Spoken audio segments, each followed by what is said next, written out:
നമസ്കാരം. ഗൾഫ് വാർത്തകൾ. കുവൈറ്റിലെ അബ്ദലയിൽ മൃതദേഹം കണ്ടെത്തിയ സംഭവത്തിൽ കൂടുതൽ വിവരങ്ങൾ പുറത്തുവന്നു.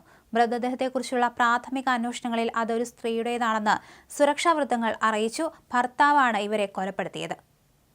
ഒമാനിൽ നിന്ന് ഉംറ തീർത്ഥാടനത്തിനെത്തി വാഹനാപകടത്തിൽ മരിച്ച കുട്ടികളടക്കമുള്ള 3 മലയാളികളുടെ മൃതദേഹം നാളെ സംസ്കരിക്കും. സൗദിയിലെ വിമാനത്താവളങ്ങളിൽ തീർത്ഥാടകർക്കായി സംസം ജലം ലഭ്യമാക്കി ഹജ്ജ് ഉംറ മന്ത്രാലയം. വിമാനത്താവളത്തിലെ അംഗീകൃത വിൽപ്പനാ കേന്ദ്രങ്ങളിൽ നിന്ന് ഇവ ലഭിക്കും. ഇരട്ട നികുതി ഒഴിവാക്കുന്നതിനും ആദായ നികുതി വെട്ടിപ്പ് തടയുന്നതിനുമായുള്ള ഇന്ത്യയുടെ പ്രോട്ടോകോളിന് അംഗീകാരം. ഒമാൻ സുൽത്താൻ ഹൈതം ബിൻ താരിഖാണ് ഭേദഗതി ചെയ്തുകൊണ്ടുള്ള പ്രോട്ടോകോൾ അംഗീകരിച്ചത്. ഇസ്രായേൽ പൗരനെ തട്ടിക്കൊണ്ടുപോയി കൊലപ്പെടുത്തിയ സംഭവത്തിൽ പ്രതികൾക്ക് വധശിക്ഷ. ഫെഡറൽ കോടതിയുടേതാണ് വിധി. ന്യൂസ്ക ആപ്ലിക്കേഷനിലൂടെയും ഓൺലൈനായും ഈ വർഷത്തെ ആഭ്യന്തര തീർത്ഥാടകർക്കുള്ള ഹജ്ജ് പാക്കേജുകൾ പ്രഖ്യാപിച്ചു. രാജ്യത്തിനുള്ളിലെ പൗരന്മാർക്കും താമസക്കാർക്കും എളുപ്പത്തിൽ ഹജ്ജ് ബുക്കിംഗ് സേവനങ്ങൾ നൽകുന്നതിനാണിതെന്ന് ഹജ്ജ് ഉംറ മന്ത്രാലയം വ്യക്തമാക്കി.